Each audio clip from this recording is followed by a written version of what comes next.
Hello दोस्तों, स्वागत है एक बार फिर से आपका मेरे चैनल पे लीगल न्यूज 127 पे।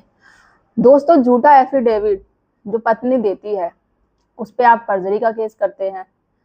अब देखा यह जाता है फर्जरी का केस कर तो दे, बट कोर्ट है जो सुनवाई नहीं करती, क्योंकि वो तो ये कहती है कि ये केस बाद में देखते हैं, बट पहले मेंटेनेंस डिसाइड करेंगे, मेंटेनेंस का केस चल रहा है। तो अब वो ये नोटिस नहीं करते कि भाई फर्जरी का केस इसलिए किया जा रहा है क्योंकि पत्नी इनकम एफिडेविट में झूठ बोल रही है, आपने झूठ पकड़ा है, कुछ चीजें जो छुपा रही है, चाहे डॉक्यूमेंट का इशू हो या अपनी सैलरी छुपा रही है, जॉब छुपा रही है, कोई भी A to Z बात हो सकती है, बट वो चीजें नोटिस नहीं की जाती। आपने केस कर दिया, बोला है, कई दफा एप्लीकेशन दे दी, तो फिर भी नहीं होती सुनवाई।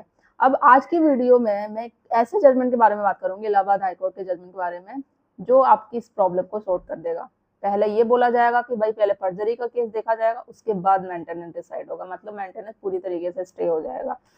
तो चैनल पे नए बने हैं तो चैनल को लाइक करना, शेयर करना, सब्सक्राइब करना बिल्कुल मत भूलिए, साथ ही बेल आइकन दबा दीजिए ताकि आपको टाइम टाइम से मेरे वीडियो की नोटिफिकेशन टाइम टाइम से मिलती रहे। दोस्तों, आमतौर पे यही लोग आप कहते हैं ना, जो भी पति अभी इस वक्त पीड़ित है अपनी पत्नियों से, कि पत्नी ने तो केस कर दिया है झूठे, मेंटेनेंस का केस भी आप पे लगा दिया है, भाई मेंटेनेंस जा रही है। जैसे रजनेश व नेहा में जो सुप्रीम कोर्ट ने परफॉर्मा एक डिसाइड किया था कि दोनों पार्टी को इनकम एफिडेविट में जो एक नीचे डिक्लेरेशन होता है कि उसमें सिग्नेचर दोनों पार्टी के होते हैं, सारी बातें लिखनी पड़ती है कि वो क्या कहाँ जॉब कर रहे हैं, क्या सैलरी है, क्या क्या उनकी लाइबिलिटी है, हर एक चीज। और जब सिग्नेचर होते हैं तो उसमें ये मेंशन होता है कि अगर कोई झूठ पकड़ा गया तो उस पर केस होगा, 2 साल की सजा होगी झूठ पकड़ने पे, और हो सकता है जुर्माना भी हो। तो ये चीज दोनों पे लागू होती है। अब आज की डेट में हो क्या रहा है कि केस मेंटेनेंस का कौन कर रहा है। अगर हम बात करें तो मेंटेनेंस तो कोर्ट ने उनको अलाउ किया था, उस पत्नी को जो पूरी तरीके से पति पर निर्भर हो, पूरी लाचार हो, सक्षम है ही नहीं, पढ़ी लिखी है ही नहीं, तो उसके लिए किया था। बट आज की डेट में हो क्या रहा है, पत्नियां झूठे केसेस करती है, मेंटेनेंस पढ़ी लिखी भी होती है, सक्षम है पूरी तरीके से, फिर भी मेंटेनेंस की डिमांड करेगी, जॉब छोड़ के बैठ जाएगी। क्यों? क्योंकि पति से पैसे लेने हैं, उस पर केस करना है, उसी से पैसे लेके उसी को फंसाना है। जॉब करते हुए भी फिर भी जॉब की कोशिश नहीं करना, भाई जरूरत ही क्या है, पति है, उस पर केस कर दिया है, मेंटेनेंस का केस कर दिया है, तो पैसे चलेंगे। अब जब कोई झूठ पकड़ा जाए तो 125 के तहत आपको पता है 340 का जो केस करते हैं, और जो नया कानून है 144 BNS उसमें 379 का फर्जरी का केस होता है। अब देखो, एक तो खुद बहुत तरीके होते हैं, जैसे आप लोग कहते हो नहीं हमने केस किया, एप्लीकेशन भी दी, बट कोई कार्रवाई नहीं होती। हम कहीं भी जाते हैं भाई, ना हमारी पुलिस सुनता है पुरुषों की, ना कोर्ट में जाएंगे ना जज सुनेगा, एविडेंस होने के बावजूद भी हम दिखा रहे हैं कि ये गलत है, इसलिए हमने फर्जरी का केस कर रखा है, फिर भी कोई कार्रवाई, कोई सुनवाई नहीं होती। अब देखो, एक तो जो केस किया जाता है ना, नॉर्मल लोग आप क्या करते हैं, 340 की एप्लीकेशन लिख के दे देते हो, बट एप्लीकेशन आपको लिख के नहीं देनी है, एक अलग से सेपरेट आपको केस करना है 340 का, कि इस ये मेरी बीवी ने इस तरीके से झूठ बोला है, छिपाया है, और मेरे पास सबूत है बाकायदा, कोई भी रीजन हो, चाहे वो जॉब कर रही है, अपनी सैलरी छुपा रही है, बैंक स्टेटमेंट छुपा रही है, आपके पास एविडेंस है, तो एप्लीकेशन नहीं देनी, प्रॉपर एक केस करना है आपको उसमें। ठीक है, एक तो ये भी होता है। 340 को जो मैंने कल वीडियो में बताई थी 195 की, उसके साथ लगानी है। ठीक है, और हमेशा आपको अटैक मोड में रहना है, ये नहीं कि पत्नी ने केस कर दिया। अब होता है ना, लोग जब मेंटेनेंस केस कर देते हैं तो पति एक तो बचने के लिए हो जाते हैं कि अगर उस पर 498 का घरेलू हिंसा का केस है, पहले बचने के लिए भागते हैं। मेरा ये क्वेश्चन है आप लोगों से, आप बचने के लिए भागते क्यों? क्या आपने सच में अपराध किया है? जो पत्नी ने इल्जाम आप पे लगाए हैं, तो आपने क्या सच में वैसा किया है? एंटीसिपेटरी बेल के लिए तैयारी करने लग जाते हो, क्यों? क्या आपने, अगर ऐसा आप करते हो भागने के लिए, बेल की तैयारी करते हो, तो इसका मतलब तो आप सच में गुनहगार हो, आपने ऐसा किया है, जो पत्नी इल्जाम लगा रही हो आपने किया है। तो ऐसा करो मत, कोई आपको अरेस्ट नहीं करेगा। दूसरा ये कि भाई मेंटेनेंस का केस कर दिया है, अब आपको सलाह देंगे आपके घर वाले, आपके पेरेंट्स, आपके फ्रेंड सर्कल में कि भाई पैसे नहीं देना तो तुझे कोर्ट में ही दिखाना पड़ेगा कि भाई पैसे नहीं देने। अब नहीं दिखाने के लिए क्या करना पड़ेगा, क्या करते हैं कि भाई अब ये दिखाएंगे कि मैं जॉब ही नहीं करता हूँ, ठीक है, या अपना अकाउंट खाली कर देना। जैसे एक मैंने पर्टिकुलर इस पर वीडियो भी बनाई है, अकाउंट खाली कर देना, कोई प्रॉपर्टी है नाम से उसको गिफ्ट कर देना पेरेंट्स को किसी भी तरीके से, तो ये दिखा देना कि भाई मेरे पास तो पैसा है ही नहीं, मैं दूं क्या। देखो, अगर ये चीजें आपने सब पैसे ना देने के लिए कर रहे हैं, और जब कर रहे हैं जब आप पे केस पत्नी ने किया है, तो ऐसा बिल्कुल गलती मत करिए, क्योंकि प्रॉब्लम आपको हो जाएगी। हाँ, केस करने से पहले आप कर चुके हैं तो कोई इशू नहीं है। जब केस करने की बात करेंगे तो कोर्ट को ही पता चल जाएगा। ये तो जब केस लगा हुआ उसके बाद से ये पति ने ये प्रॉपर्टी किसी को गिफ्ट कर दी या अकाउंट अपना खाली कर दिया, ट्रांजेक्शन कर दी, कुछ भी कर दिया, तो वो सारा रिकॉर्ड आ जाएगा, आपको देना पड़ेगा वो रिकॉर्ड। तो उसमें प्रॉब्लम आ जाएगी कि आप पे ही क्वेश्चन मार्क आएगा कि आपने जानबूझ के किया। पहले कर लो तो कोई प्रॉब्लम नहीं है, ठीक है। तो ऐसा मत करो। ना देने से बचने के लिए भी बहुत सारे सोल्यूशन है।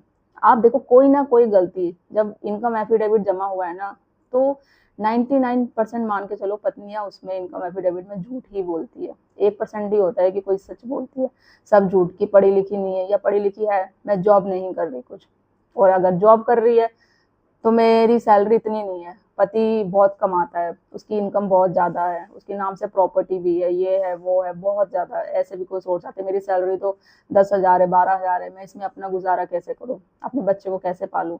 तो ये रीज़न होते हैं। अब जब आपको पता है कि वो पढ़ी लिखी है और छुपा रही है, तो एजुकेशन प्रूफ होता है ना, लड़ाई झगड़े में वो छोड़ के भी चली जाती है, तो वो चीज़ें आप दिखाओ। जॉब कर रही है, हमेशा ये नहीं बोलना कि हाँ वो पहले कर रही थी, वो बोलेगी हाँ मैं पहले कर रही थी अब नहीं। आपको ऐसा नहीं बोलना कि हाँ ठीक है पहले तो कर रही थी पत्नी जॉब अब नहीं कर रही। ऐसा बोलोगे तो खुद फंस जाओगे, फिर वो मेंटेनेंस चालू हो जाएगा। ऐसे बोलो कर रही थी और अभी भी कर रखी है। हो सकता है कि ये ना जा रही, वर्क फ्रॉम होम कर रही है, बट जॉब कर रही है, मैं इसके लिए श्योर हूँ।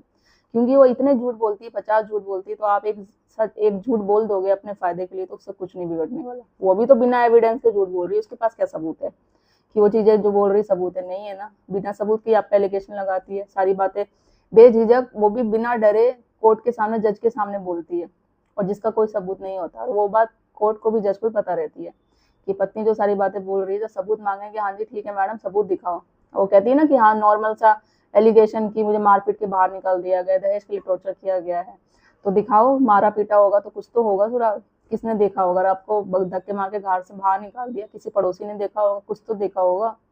कुछ आपने कंप्लेंट नहीं करी जब कुछ किया नहीं? नहीं। अपने फैमिली वालों को बस एविडेंस ले लेंगे ऐसे पेरेंट्स को, तो पेरेंट्स तो हाँ में हाँ बोलेंगे बच्चे के, तो कोई सबूत नहीं होता। तो आपको भी ऐसे डरने की जरूरत नहीं है।